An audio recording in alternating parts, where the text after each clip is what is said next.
nuestro expositor, Seferino Reato, que es ya como un amigo de la casa porque viene casi todos los años a presentar alguna de sus investigaciones y siempre agradeciéndole el tiempo que se toma para participar apenas lo convocamos, ¿no? Seferino Reato, bueno, es periodista, con una extensa trayectoria en distintos medios, escritos, orales, televisivos, y sobre todo acá lo convocamos más que nada por sus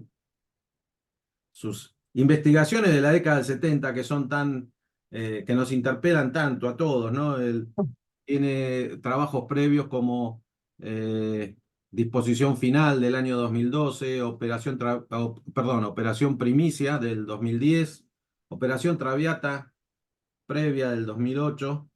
eh, el último que habíamos hablado se llamaba, corregime, Cefe, Masacre en el comedor. Masacre en el comedor. Me salía asesinato en el comedor, que es eh, Asesinato masivo. asesinato masivo en el comedor del Departamento Central de Policía. Y el último, recién salido, que estoy esperando para leerlo, he leído muchas reseñas que han salido últimamente, que es sobre el padre Mujica, un personaje emblemático de aquella época, ¿no? Y la bajada del título a forma de pregunta es: ¿quién mató al primer cura Villero? Hoy Cefe nos va a hablar un poco de eso, nos va a dar algunas líneas generales sin develar el secreto final para que compremos el libro Mm. editado por Planeta y lo podamos disfrutar. Como siempre digo, eh, Seferino va a hablar un rato sobre estas cuestiones y después, en la medida de lo posible, ahí hay una sección que dice preguntas y respuestas.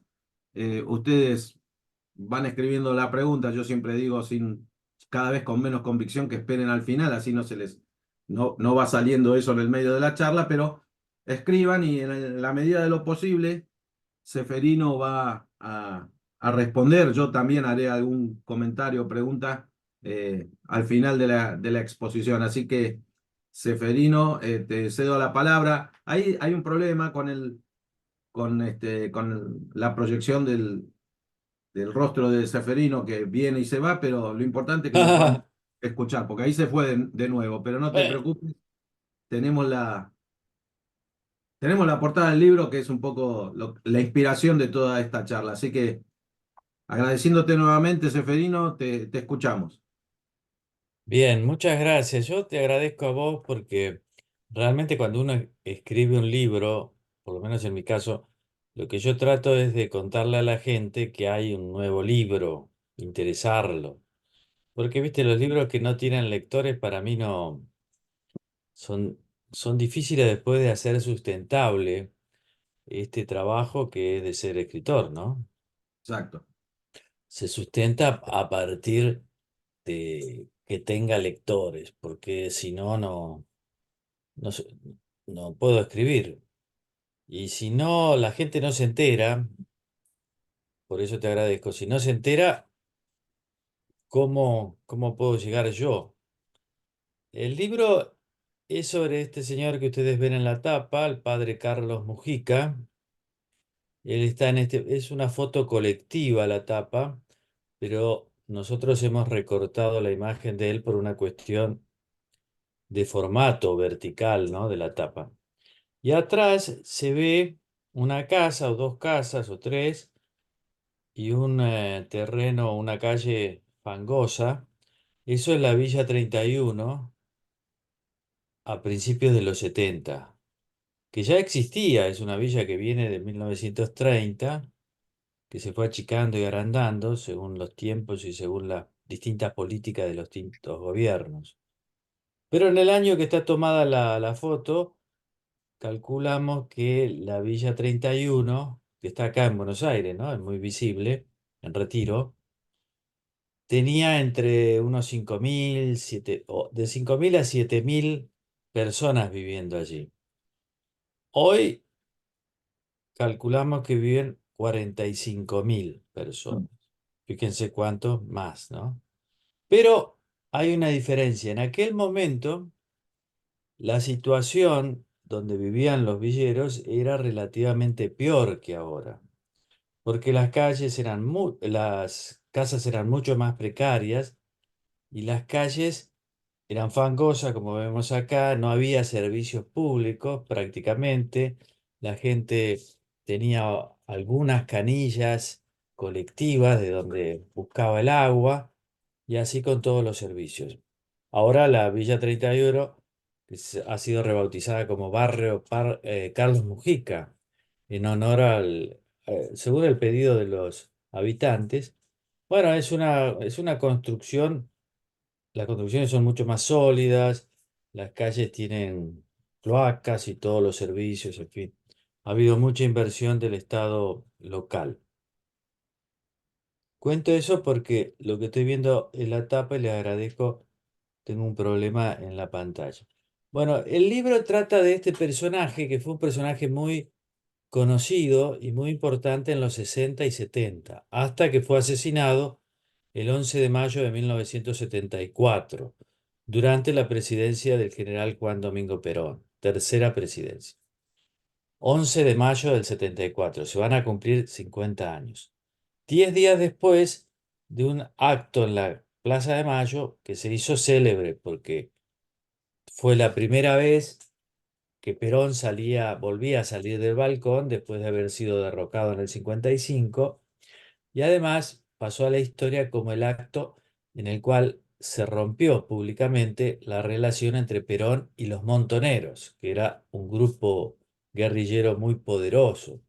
Esto estamos en el 74, ¿no? Cuando muere el cura y 10 días antes Perón se pelea con los montoneros. Al año siguiente, Montonero va a ser considerada la guerrilla más poderosa del continente por su poder de fuego, por sus números de militantes armados, en fin, por la espectacularidad también de sus desafíos armados.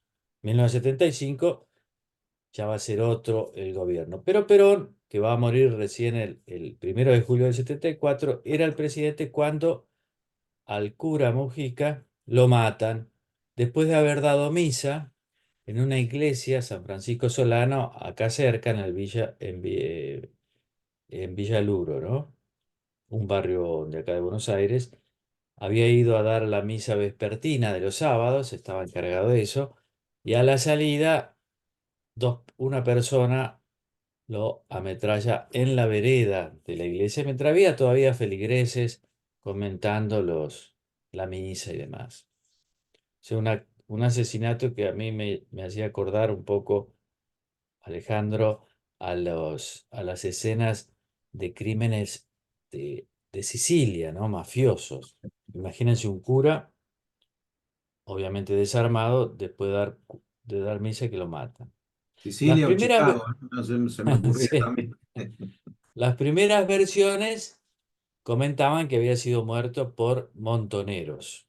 ¿Por qué? Y esto es una de las razones por la que escribí el libro. Yo creo que el cura nos permite nos permite conocer todo lo que pasó en esa década del 60 y del 70. Porque fíjense, él proviene de una familia muy acomodada. Mujica Echagüe, el papá, abogado, dirigente importante del Partido Demócrata, conservador, había ocupado cargos importantes en el gobierno local y también había sido diputado. Y la mamá Carmen Echagüe, descendiente de poderosos terratenientes, dado que el fundador un poco de la familia, el general Pascual Echagüe, había sido un personaje de las luchas civiles, gobernador de Entre Ríos, gobernador de Santa Fe, ministro de Urquiza, de Derqui. Y él vivía en el otro retiro, ¿no? En el retiro rico, retiro Recoleta. Arroyo al 800. Y ahí vivía su familia, 7 hijos, y él tenía una vida bastante previsible, estudiaba derecho cuando siente la vocación religiosa, se mete al seminario y es antiperonista en ese momento, festeja la Revolución Libertadora en la plaza junto con sus amigos, por ejemplo, Mariano Grondona era amigo de él. Pero después cambia progresivamente. Descubre, digamos, el mundo de los pobres y en simultáneo al peronismo. Es nombrado, digamos, capellán o encargado de una iglesia en la Villa 31, así conoce la villa, a donde va a centrar su acción pastoral. Es un cura progresista, ¿no? Que después va a participar del movimiento de sacerdotes para el Tercer Mundo, que fue un movimiento de clérigos muy importante. Y participa él activamente de lo que él después criticaría el escautismo católico, es decir, llevar a los jóvenes católicos a conocer la realidad de la pobreza, con los campamentos o misiones rurales al interior del país o las visitas a las villas y barrios populares. Y ahí yo relato uno de esos campamentos en el norte santafesino donde va nada menos que con jóvenes como Mario Firmenich, Carlos Ramos, Daleo, que después van a ser jefes montoneros. Y es unánime los recuerdos de estas personas que dicen que ahí fue donde ellos escucharon que esta realidad ya no daba para más y que había que tomar las armas. Es el momento donde el padre Mujica le da mucho aire a estos jóvenes que después van a formar montoneros, porque él era un poco el asesor espiritual de los jóvenes del Colegio Nacional, donde él había estudiado, y entre esos jóvenes están Firmenich, Ramos y otros fundadores de Montonero. Esto es en febrero de 1966. Y acá hay un interrogante interesante. Es una sociedad totalmente distinta a la de hoy, con el 4 o 5% de pobres, 4 o 5% de desempleo, muy, muy integrada, con una clase media muy amplia, con un alto nivel de consumo, pero él participa de toda esa idea del cambio revolucionario que se da en distintos lugares del mundo, en sociedades que hoy diríamos opulentas, pero donde aparece una insatisfacción hacia esa sociedad que es capitalista, consumista, para ellos demasiado conservadora, para Mujica y otros curas pecadora. Y aparece el sujeto de la juventud, que nosotros pensamos, Alejandro, que es de siempre, ¿no? Porque estamos habituados al protagonismo de los jóvenes de los 70, pero de la cámpara, de los jóvenes libertarios. No, eso es un invento reciente, de los 60. Y acá llega también bajo la influencia de la Revolución Cubana, los cambios en la iglesia, y el cura me sirve o no sirve para conocer todo esto que pasó, cómo estos cambios en el Vaticano son interpretados en América Latina y acá, y el nacimiento del movimiento de sacerdotes para el tercer mundo, que es algo de lo cual se habla mucho, pero no se conoce. El cura es una persona que va cambiando, y esto es importante, como todos nosotros, es una persona que va cambiando.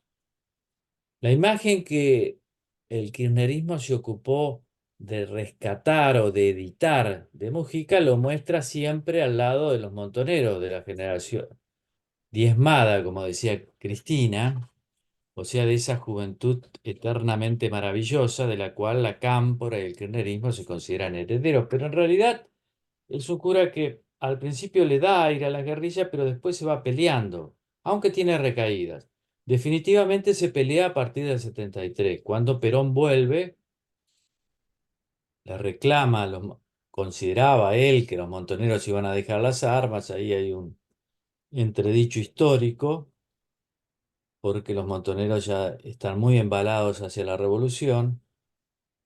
Y Mujica se pelea mucho con los montoneros, muy fuerte, especialmente a partir del asesinato del sindicalista José Ignacio Rucci. Los acusa públicamente en aquella época de haber sido los asesinos de un crimen que nunca fue reivindicado públicamente por Montoneros, pero sí en privado. Entonces hay una pelea muy fuerte, él participa de la mayor división que sufrió Montoneros, el surgimiento de la Juventud Peronista Lealtad. Es un hombre amenazado de muerte y hay muchos testimonios. Después, pero también estaba peleado con la derecha peronista, con López Rega, por cuestiones que también cuento ahí en el libro. Fue asesor en un tiempo a pedido de Perón del Ministerio de Bienestar Social, eso terminó muy mal, con amenazas y demás. Esa, ese pantallazo es sobre la vida de Mujica. Yo cuento también cómo él encaraba el tema del sacerdocio. Era una persona muy moderna, digamos. Prácticamente no usaba sotana, como lo vemos en la foto. Muy elegante, con mucha pinta, parecía un galán de telenovela. Y eso le permitió ser un invitado frecuente a los programas de televisión. Había programas políticos en la televisión abierta en aquel momento, llegaban a todo el mundo y él se hizo a todo el mundo, llegaban a toda la Argentina y él se hizo muy conocido. Había una legión de chicos y sobre todo a chicas que ayudaban en la villa, entonces él tenía una relación de igual a igual, eso dio lugar a muchos chismes, yo ahí cuento las cosas. También cuento cómo se separó o se terminó el movimiento de sacerdotes para el tercer mundo. Él fue uno de los protagonistas de esa ruptura y su encandilamiento con Perón, ¿no? Porque él se vuelve muy, muy peronista. Y después está la parte de 2 capítulos que le dedico al tema judicial. Me interesó, Alejandro, ver qué pasó con esa investigación judicial. Es una investigación que la cierran y la abren al compás de las cuestiones políticas, hasta que en el 2012 el juez Norberto Yarvide declara solemnemente que lo mató la AAA. Yo cuestiono mucho ese fallo, que fue muy aplaudido lógicamente por la presidenta Cristina Kirchner y los organismos de derechos humanos. Y es interesante la sensación que tuve al escribir esos capítulos judiciales. Es muy poco confortable porque, en mi opinión, y ahí está abierta la discusión con los lectores, en mi opinión es un uso descarado de la justicia para una cuestión histórica, pero que no es tan histórica. Y aquí, Alejandro, aparece el valor de la historia cuando la política se mete en ella, ¿no? No, no es que los políticos dicen, vamos a investigar qué pasó, más bien es, vamos a investigar para tratar de usar lo que pasó en el presente, en mi lucha, en las luchas del presente. Y eso es importante, tener bien la división entre historia, política, por lo tanto, historia, memoria, en fin, pues, son capítulos más actuales, pero me parece que hacen para entender por qué el kirchnerismo se dedicó tanto al pasado reciente, ¿no? ¿Por qué lo hicieron?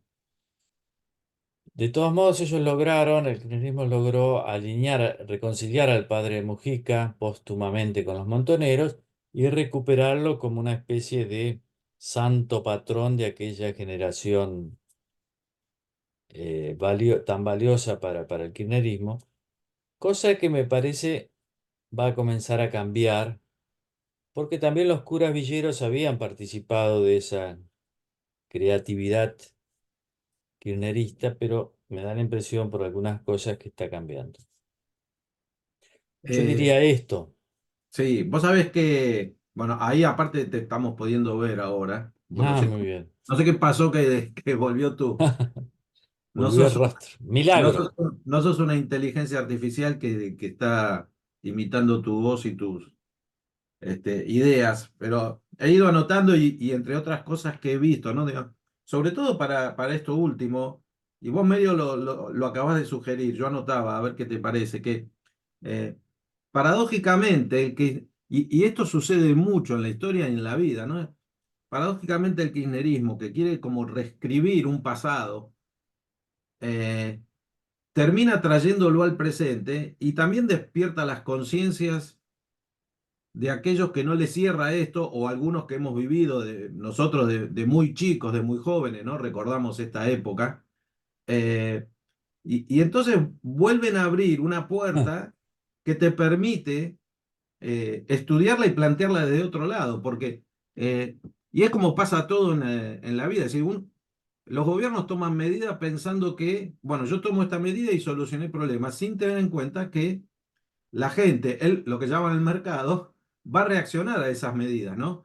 Y Mm, ellos al tratar de exaltar a determinadas figuras o tratar de ponerlas de su lado, abren la caja, la famosa caja de Pandora, y aparecen investigadores como vos que dicen, no, ojo, acá hay algo que no cierra, ¿no? Y es interesante esta cuestión. Es decir, eh, quizás hasta vamos a terminar celebrando que el kirchnerismo haya hecho tanto ruido con los años 70 que ha posibilitado un montón de nuevas investigaciones mm. que tratan de explicar el tema. Porque acá no es cuestión tampoco de decir este es bueno, este es malo, No, sino claro.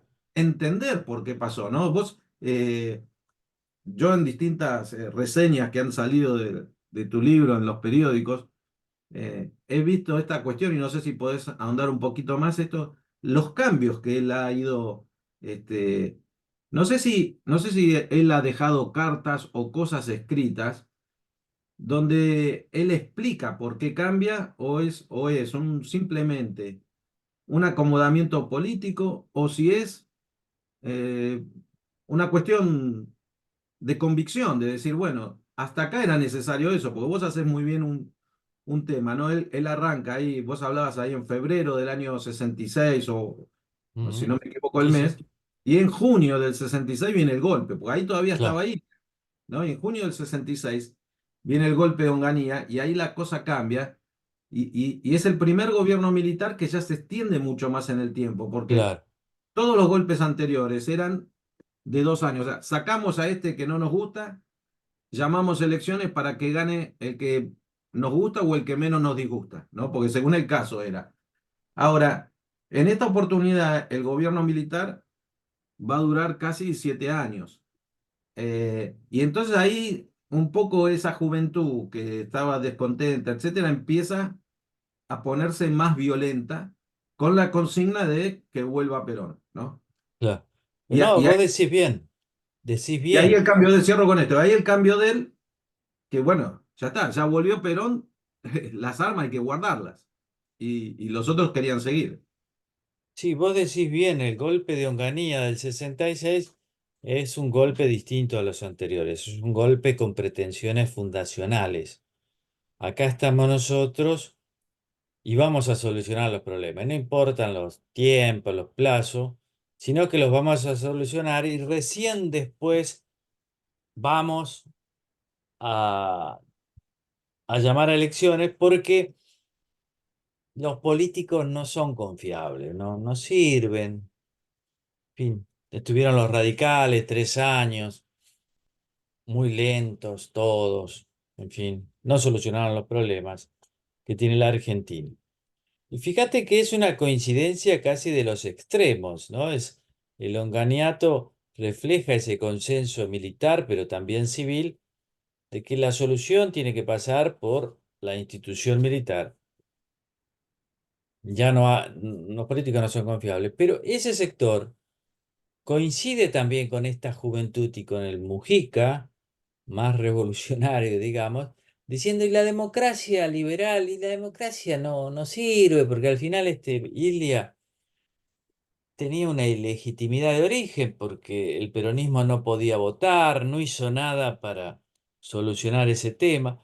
Fíjate que en el 63, cuando es elegido Ilia, el cura Mujica en ese momento estaba todavía en la parroquia El Socorro y ahí le toca la misa vespertina y dice hoy algo así, hoy es un día muy triste porque tanta gente no pudo votar y ahí es el primer roce con la jerarquía eclesiástica, porque claramente tomaba una posición. Pero bueno, los dos sectores, digamos, digamos, la derecha, la izquierda, se van poniendo de acuerdo en la impugnación de la democracia liberal. En el caso de los jóvenes que van revolucionarios, también va unida de la impugnación del capitalismo. En el caso de Onganía, no. Pero bueno, es esa coincidencia básica.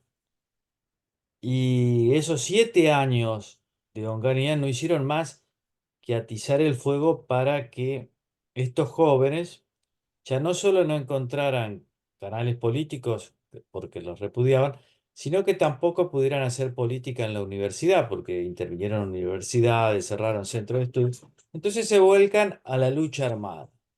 Es muy interesante porque es un experimento totalmente fallido el de los militares con Onganía, ¿no? Al final tienen que entregar el gobierno a Perón con la expectativa de que Perón era el único que podía calmar a estos revoltosos armados que ya en el 70, en el caso de Montoneros, había aparecido con un bautismo de fuego muy importante que fue el secuestro y asesinato de Aramburu. Y ahí me interesa bastante marcar en el libro la reacción de los curas progresistas, de los sacerdotes para el tercer mundo, sobre esta muerte, que es una muerte central en el escenario revolucionario, digamos, porque demuestra la eficacia del asesinato, ¿verdad? La eficacia política de un asesinato, dado que Montoneros son recibidos como una especie de héroes populares por parte de las bases peronistas luego de haber asesinado a Aramburu. Asesinato que dicho sea de paso, eh, para mí es un enigma por varias razones. Pero bueno, volviendo al tema, la evolución que hace Mujica ahí es distinta de sus jóvenes de los jóvenes que habían sido sus discípulos, porque él se queda en el peronismo y al frente de otros curas progresistas dice, no, el socialismo del que tanto hablábamos es el peronismo, pasa por acá. Y la democracia, bueno, la democracia aquella estaba mal, porque la verdad que no podían votar los peronistas, ni podían, no podían votar los peronistas a peronistas, digamos. Peronistas no podían ser votados, Perón estaba exiliado, pero ahora está bien la democracia. Y ese es un cambio muy importante, y yo destaco eso, cómo las personas cambian. Se pueden equivocar y después pueden acertar, pero en esa época no estábamos para tanta sutileza, ¿no? Acá era blanco-negro, mucha gente decía, como somos acá, ¿no? Esto es el momento histórico más importante. Y fue un fracaso total. Me gustaría señalar eso. Fue un fracaso de los jóvenes revolucionarios, pero también de los contrarrevolucionarios, porque paralelamente se iba formando otro escuadrón, digamos, de tipo que decían no, y con los mismos ideales de grandeza y demás.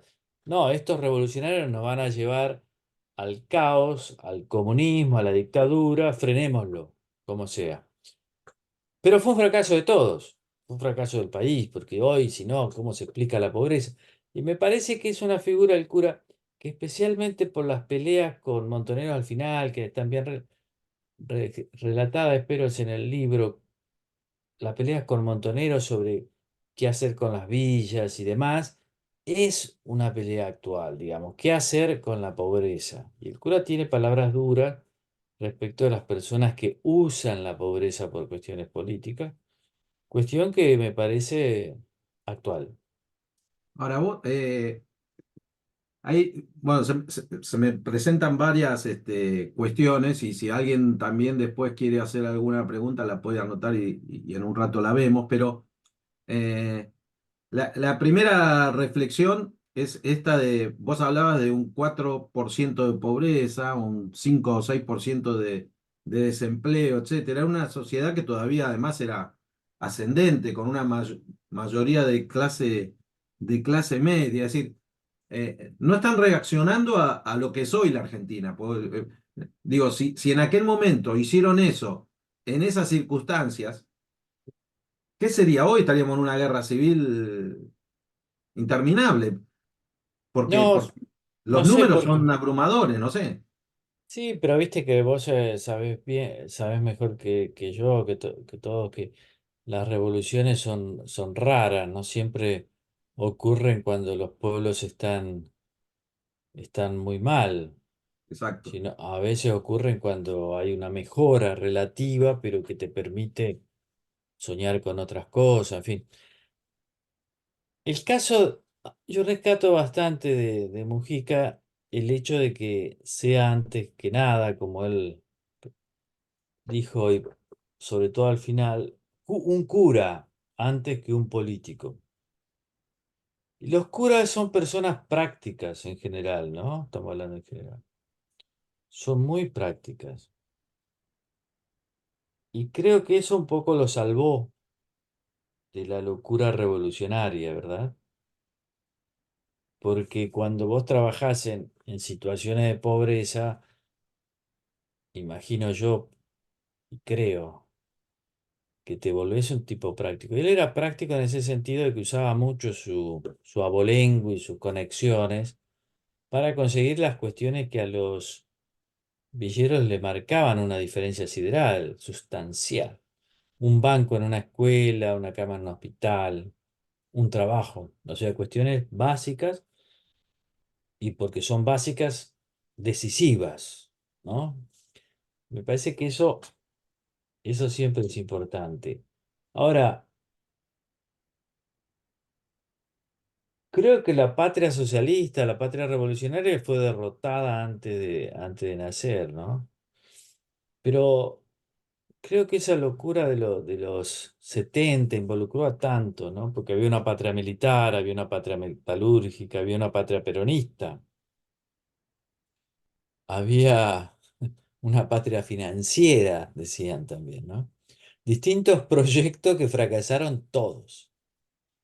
Y eso me parece que está en la raíz de esto, de la situación actual. No hay hoy un modelo o algo, un proyecto convocante. O sea, un Vos proyecto tenés- que no sea solo recortar lo que evidentemente está mal, sino crear algo nuevo. Y ese crear parece una teoría, pero no es tanto una teoría, porque es un proyecto común, ¿no? Eso falta. Pues todos esos proyectos que teníamos se hicieron todos fracasaron, ¿no? y bueno, ahí vos, no sé, vos ahí en el libro creo que señalas que una cosa que llama la atención, que él seguía viviendo en la Mm. casa de los padres, ahí, si mal no recuerdo, ahí en esa zona que se llama La Isla, Sí, en en en Recoleta. Se habían Recoleta. mudado, se habían Claro, se había mudado mudado de a... la calle Arroyo ahí a la isla y tenía su altillo ahí. No sé si pudiste tener algún tipo de referencia de cómo caía eso, de que él al mismo tiempo que estaba como es esta foto que es, porque aparte en esta foto de la tapa del libro se ve hasta unos zapatos acharolados o lustrosos al menos en el medio del barro, pero él seguía viviendo en la casa de sus padres, ¿no? Y en la isla de uno de los lugares donde el metro cuadrado es más caro en toda la Argentina, ¿no? Claro, eso despertaba mucha polémica, desde las personas comunes que decían, bueno, mucha villa, pero vive como un bacán, hasta sus ex compañeros de Montonero, ¿no? Sus ex discípulos, digamos, de Montonero, mejor dicho, como Firmenich, que ya decía yo cito bastante la relación entre Mujica y Firmenich porque me parece que sirve para explicar muchas cosas. Firmenich decía, con ese lenguaje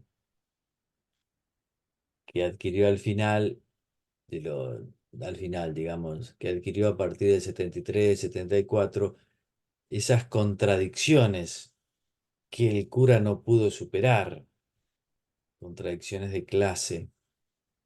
Hay relato, porque además ambos eran hinchas de Racing, entonces iban a la cancha y hay relato varias anécdotas de ese tema. Pero el cura, siempre decía lo mismo, miren, yo con mi familia me llevo bien. Y mi papá es muy gorila, pero a mí me divierte con él leer el diario a la mañana, sé que le hago un bien y a mí también. Y a mí eso me parece valioso porque yo creo que él era una persona que no llega a los pobres desde el resentimiento hacia los ricos, hacia su familia en primer lugar. Mariano Grondona, que lo conocía bien y después tomaron, obviamente, caminos distintos, pero hace un muy buen análisis, me parece, en la opinión de su vida cuando lo matan, ¿no? Y entonces habla de eso, de que Mujica había llegado a los pobres no desde el resentimiento, sino desde la caridad, Castro, o sea, del amor, de la caridad cristiana. Y eso es notable, porque no es que él quería matar a todos los ricos. A mí me parece interesante eso, de una persona de distintos mundos que no reniega de ninguno de los mundos. De hecho, jugaba mucho al fútbol y su equipo eran estaba formado por las personas que él conoció en su adolescencia y juventud. Entonces abundan los apellidos tales como Anzo Regui, Acevedo, Becar Varela, Tellano Pinto, que eran sus vecinos del barrio de Retiro, básicamente. Es decir, una persona que va circulando con distintos mundos y que también es otra arista que a mí me permite también, me parece nos permite saber cómo viven y piensan los ricos. Viste que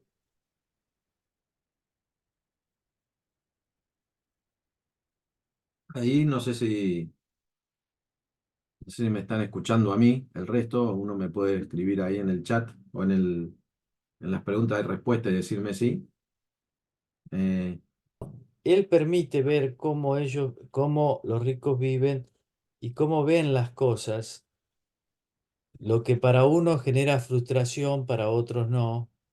En fin, es una punta que me parece interesante, que también permite este personaje que, como vieron, es multifacético, polémico, polemista, criticado, amado, odiado, en fin, una persona muy vital, ¿no? Porque cuando lo mataron era una de las personas más famosas de la Argentina. De hecho, el cortejo que tiene como 7.000 personas más o menos, mucha gente nunca lo había visto en persona, sino lo conocía de la televisión. Yo recuerdo que estaba todo el tiempo en televisión, Sí. comparado con hoy, ¿no? Digamos, en aquel momento uno tenía acceso solamente a 4 canales y lo veía, y la percepción esta, obviamente, que era bueno, este cura de la villa que está con los pobres y muy cercano al peronismo, ¿no? Ahí aprovecho para leer algunas felicitaciones y alguna pregunta ahí de Santiago, por ejemplo. Dice, hay que destacar que estrictamente era un buen cura, dice, que no se casó. Ahí hay un tema en el libro, ¿no? Ah, sí, sí. De esta compañera que él tiene, que lo acompaña inclusive en viajes a Italia y no sé si a otro país de Europa, no recuerdo, creo que sí, ¿no? Este, Sí, sí. Lo eh, acompaña casi de gira, ¿no? Porque ella se va a Dublín mientras él se va a París, después van a Madrid, luego vuelven a París. Lucía Cuyen. sí. Y bueno, que eso también obviamente llamaba la atención en ese momento. Claro, Confrontó a la jerarquía eclesiástica, pero no la difamó ni pretendía cambiar los dogmas. ¿Es correcto eso? sí, Pregunta absolutamente. Santiago, ¿no? Sí, Santiago, sí, muy preciso, ¿no? Y bueno, él era dentro de los curas progresistas más conservador que muchos otros. Entonces, no estaba a favor de que los curas se pudieran volver a casar, lo cual llamaba la atención, porque uno cuando lo veía dice, pero qué pinta tiene este tipo y cuántas chicas bonitas están a su alrededor. Y viste que uno dice, bueno, eh, es difícil siempre abordar el celibato de los sacerdotes, uno tiende, en general la gente tiende a desconfiar de esas cosas, a veces Más, con más razón, a viviendo, veces no. más si vivía en su casa y aparte Claro. como se lo ve, ¿no? Digamos, tenía una presencia, una estampa, una pinta, como decimos nosotros, que, que, que eso eventualmente él lo habrá podido utilizar a favor para esto que vos decís, ¿no? Finalmente el tipo estaba preocupado por las necesidades de esta gente de escasos recursos, de los más pobres. Sí, eso es una de las cosas. Después hay otros que dicen que no. Yo hay cuentos bastante sobre él y Lucía Cullen y hay distintas versiones. En fin, él lo que decía que era célibe porque había elegido eso, y que estaba casado con la iglesia. Era un cura muy preocupado por el tema de la iglesia, ¿no? O sea, Y llegaba hasta un punto. Y vos es un cura. sí. Claro, es un cura, pero no sé si anteriormente, yo esto no conozco, con tanta exposición mediática, un cura, digamos, de calle, porque no es un obispo que Claro, es referencia política, etcétera. O sea, en este caso, es como la gran novedad, sería el primero. Hoy es algo más común conocer este tipo de curas mediáticos, si se quiere, ¿no? Por decirlo de alguna manera. claro, porque por ejemplo, él debuta así televisivo a lo grande fue en el programa de Neustadt y Grondona, cuando lo invitaron a fines de los 60 y metió, como dicen los chicos, una frase, claro, que hizo una polémica, generó una polémica notable. Gobierno militar, un programa que se veía, lo veían todos, Neustadt y Grondona, y él dice, el socialismo, algo así, ¿no? El socialismo es el régimen o es el modelo que mejor se adapta a cómo vivían los primeros cristianos. Claro, es una frase que, dicha, multiplicada con esa audiencia, como decís vos, que había muy pocos canales de aire, no estaban todas las pantallas que tenemos a disposición, generó una polémica notable. Ya lo venía diciendo, pero una cosa era decirlo en círculo cerrado y así. Muchos a favor, imaginemos que era un viento de cambio, porque, a ver, viste el historiador, vos lo conocés mejor que yo, pero ¿qué dificultad hay siempre en respetar los contextos sin que eso signifique justificar nada, sino para tratar de entender? En esa época el cambio era la palabra de orden para mucha gente. Por lo tanto, para los jóvenes, un montón, ¿no? Porque nosotros, si nosotros pensamos que los guerrilleros y después los militares, ¿no? Fueron una especie de paracaidistas que llegaron y dijeron, bueno, me parece que no es interpretar el contexto que en primer lugar, al principio favoreció a la revolución y después favoreció a la contrarrevolución. En el 70, cuando secuestran y asesinan a Aramburu, mucha gente pensó que estaba bien. Y cuando Montoneros y el Ejército Revolucionario del Pueblo asaltaban bancos o secuestraban ejecutivos, y mucha gente pensaba que era un acto de justicia, porque no puede haber guerrillas del nivel que tuvimos nosotros sin grupos de personas a favor. Lo mismo vale para el otro lado, ¿eh? Claro, sí, exacto. O sea, la dictadura militar empieza con un golpe de Estado deseado por un montón de gente y promovido también por los grupos guerrilleros que decían cuanto peor mejor. Pero el gobierno militar tuvo mucho apoyo popular y la represión también. Claro, Sí, después nos agarra siempre lo mismo de decir, bueno, no sabíamos nada. Y es cierto, yo considero que no tenés que, a la gente de a pie como nosotros no tiene por qué saber ciertos detalles. Pero que el golpe de Estado tuvo apoyo, a mí me han criticado muchísimo en los gobiernos anteriores al decir eso, pero la verdad es que que fue así.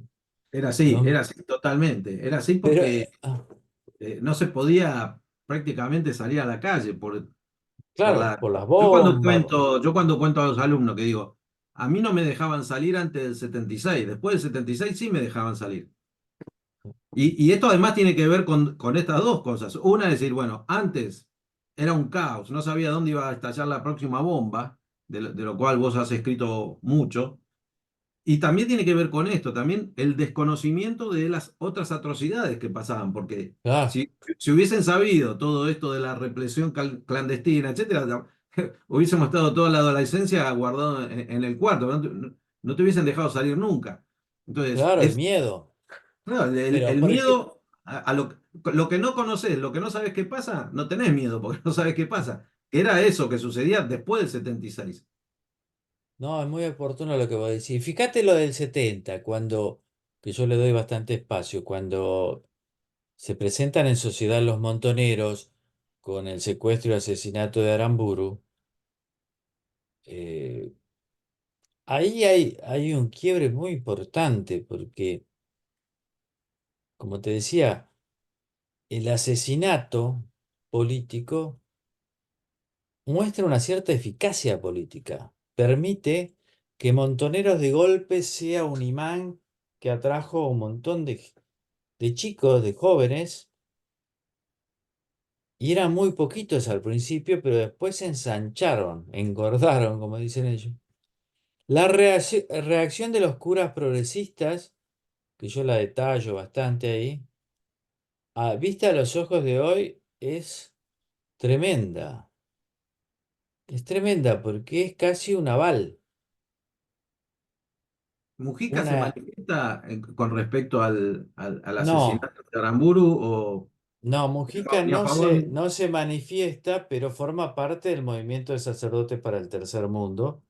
Y después, a las pocas semanas, la policía en el Gran Buenos Aires, en un tiroteo, mata a Fernando Abal Medina y a Carlos Ramos.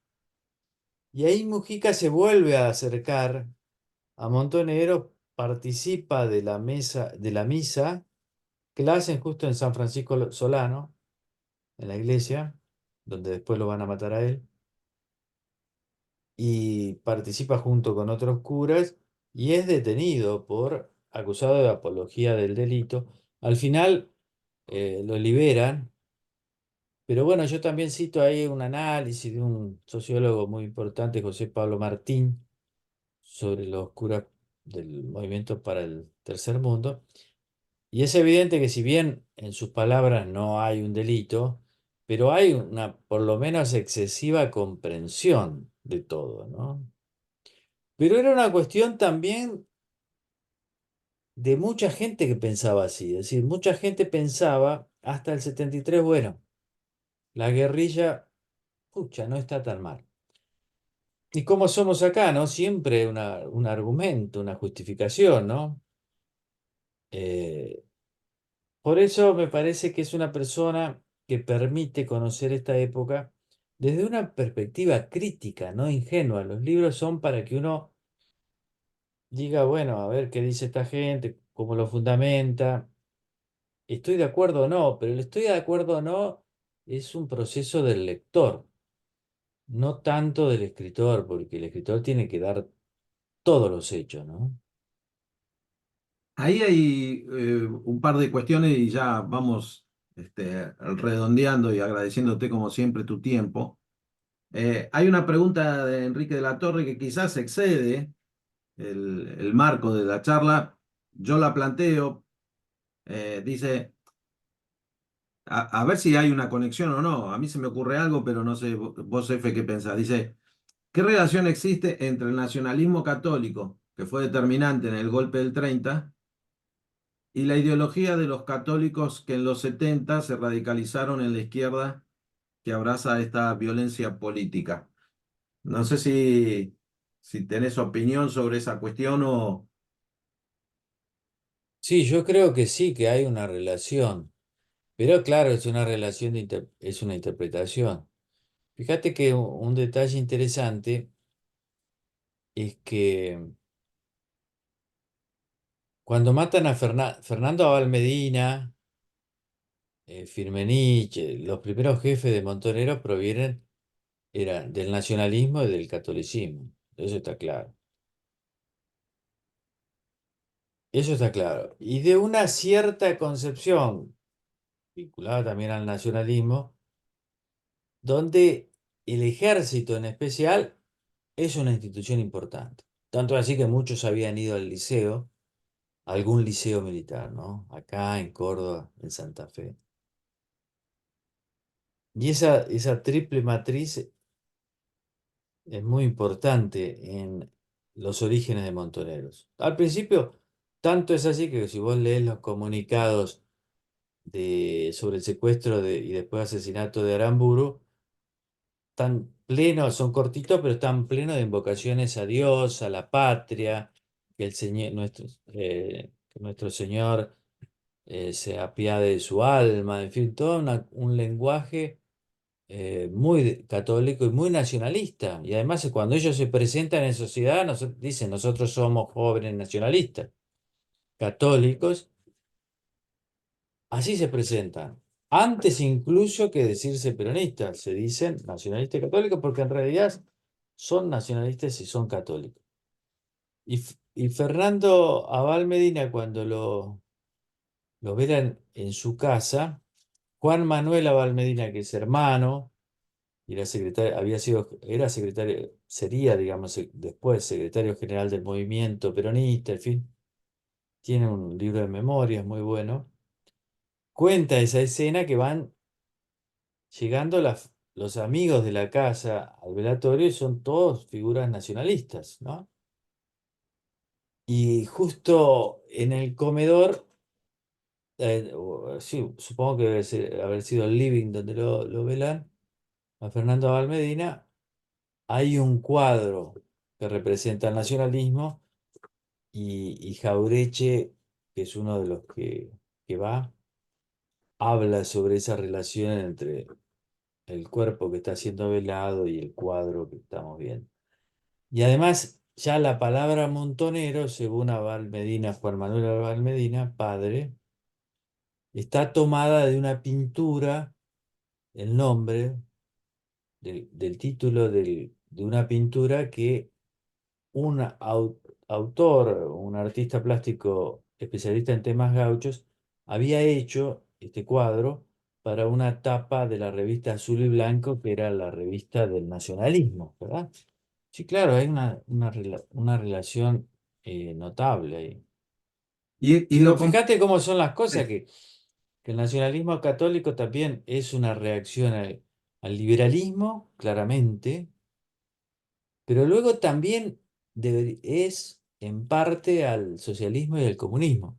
Y en el caso de los jóvenes, esto es obviamente al liberalismo no tenían nada de liberalismo, ¿no? no, tal cual. Bueno, justamente iba ahí en esa línea y para redondear, ¿no? Y de alguna manera también lo que hace tan complejo toda esta época donde se entremezclan Claro, ideas, gente amiga que fue a estudiar al mismo lugar y terminan uno en un bando y otro en el otro, asesinándose, o eventualmente por estas cuestiones perdonándose la vida, ¿no? Porque finalmente le dicen, tenés que fusilar a este y resulta que había hecho todo el colegio secundario con él y es verdad.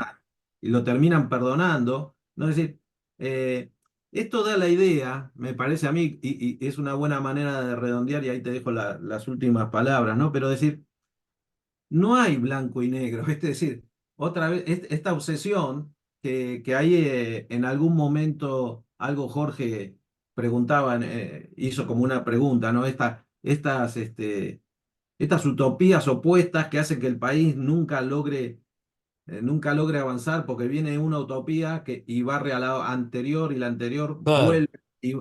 Entonces, muy bueno. mira, esto es tan complejo, ¿viste? Decir, bueno, es tan complejo como saber quién lo mató a Mujica y lo pudieron haber matado cualquiera de los dos.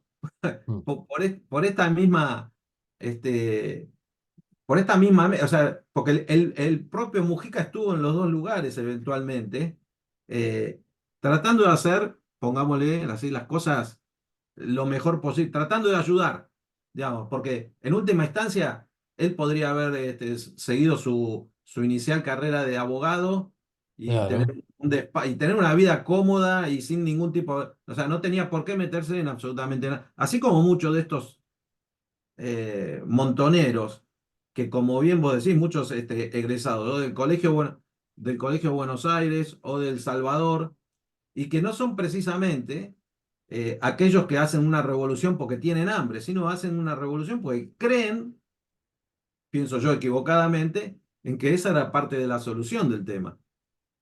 no, sin duda, yo creo que sí, esa, a ver, para redondear, la cuestión es compleja, pero bueno, hay cuestiones que están claras y que hoy sabemos, después de tanto sufrimiento, algunas cosas. Primero, que el asesinato no tiene ninguna eficacia política. Puede tener, en el fondo no es eficaz.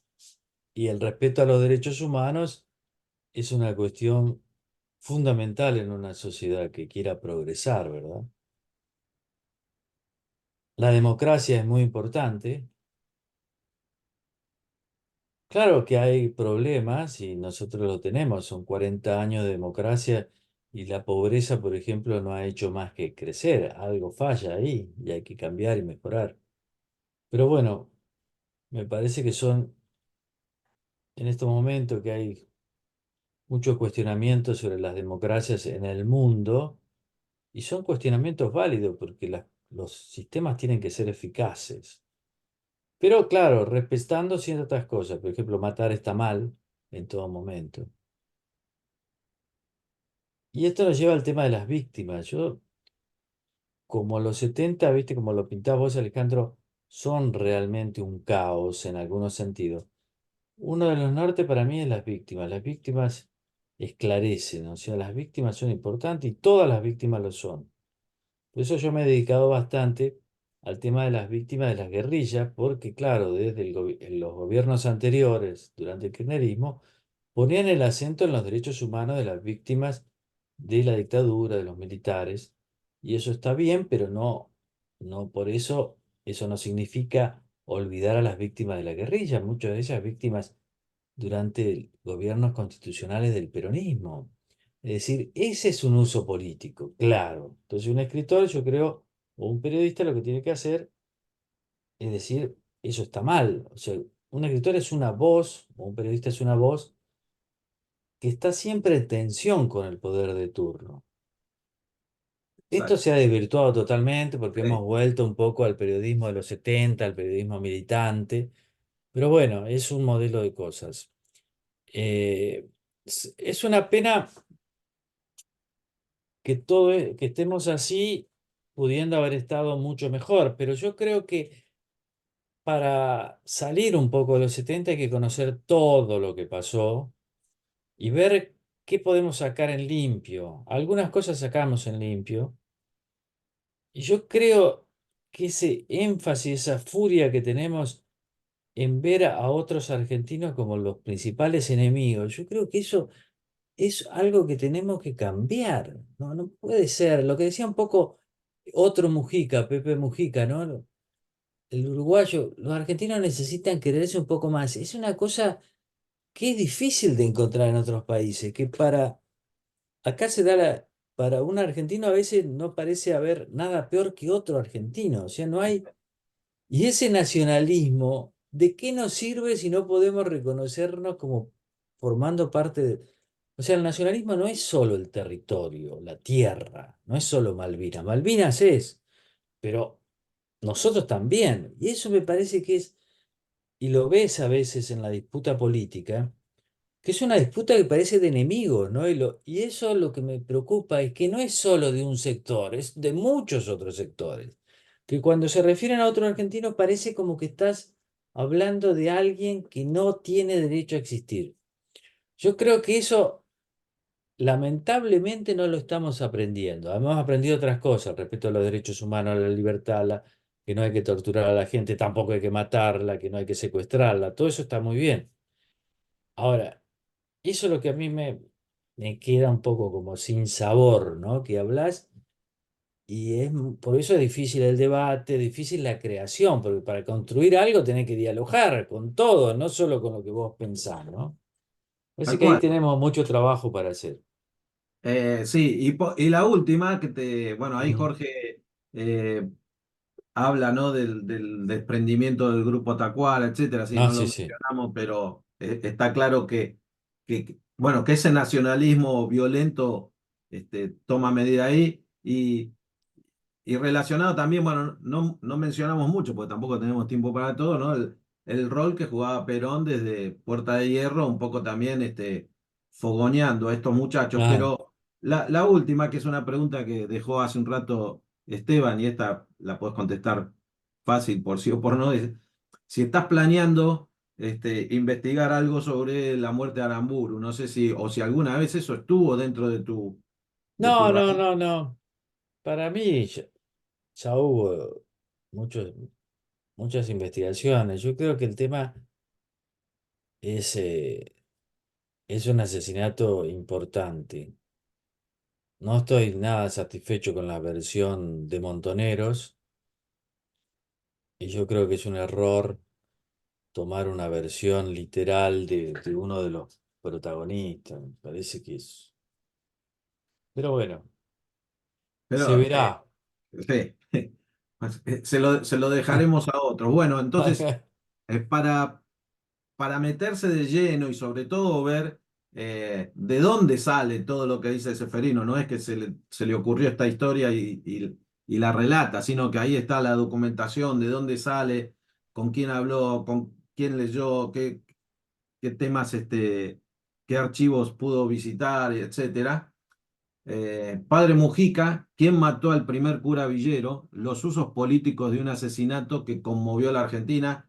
Y yo recuerdo haciendo autorreferencia, ¿no? Yo era muy, muy, muy joven, muy chico, tenía 10 años apenas, pero sí recuerdo que eso fue, que quizás eventualmente como quedó así, apocado, porque al mes siguiente se muere Perón. Y entonces Claro. porque si no, de Perón haber estado vivo más tiempo y en uso de sus facultades, ¿no? Porque habría que ver, quizás habría otro desenlace, pero el impacto eran unas épocas terribles, esto los jóvenes no lo saben, porque un año antes, menos de un año antes, Rucci, un mano derecha de Ah, Perón. Y ahora, aparte de ya es un cura, ¿no? Ya están escalando, ¿no? En la violencia y con todo el simbolismo que eso representa. Así que los que quieran profundizar, y tantos otros libros que ha escrito Seferino que están disponibles para ser comprados de manera sencilla, rápida, y agradeciéndote, Sefe, nuevamente por haber compartido con nosotros tu tiempo y tus conocimientos y será hasta la próxima. muchas gracias, Alejandro. Gracias a todos. Buenas tardes, nos vemos la próxima. Bye. Chao, Sefe. Chao, Alejandro.